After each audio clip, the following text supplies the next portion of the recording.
後來針對着金華城等等的案件，台北地方法院的官網總是來公開着言詞辯論甲宣判的影片，其中檢察官林俊賢針對着郭文鐵收300萬的論述，是引發着討論。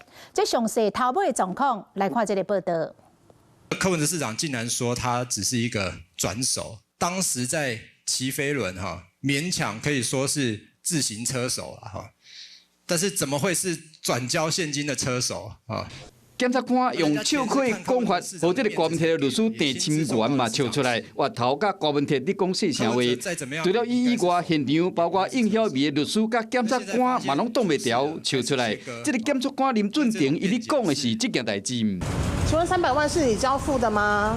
檢方指出，報告大王陳寧祖捌拜託人交300萬塊去市長室和郭文鐵證人表示講。市長迄天在大飛輪，郭文鐵講收到錢了就轉予周鳳如，完全無懵到。柯文哲再怎麼樣也應該是首謀，也不會是車手哈。檢察官甲郭文鐵吐槽，影片裡網絡引起討論。網友講，這個檢察官真笑虧。一個聽到鐵馬車手，大家攏在笑。網友俄落的檢方的論述，還有這段。我們擔心的不是10年後、20年後的事，我們擔心的是此時此刻，從今往後，我們的城市、我們的國家，永遠不要再有下一個比別人更平等的金華城案。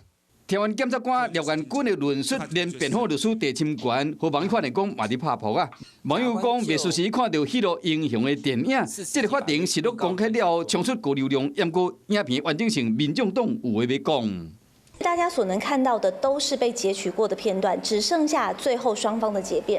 那我們認為呢，透過這種掐頭去尾式的方式，其實已經失去了當初立法的原意。頭一擺公開播出是安怎無所有的內容攏鋪上網絡，依法規定，合議庭敢會當播出11名被告的言詞辯論甲宣判的影音，本來就無包含量刑辯論甲最後的陳述。不過，依然有民眾認為講，這甲因所期待檢辯的對象有差。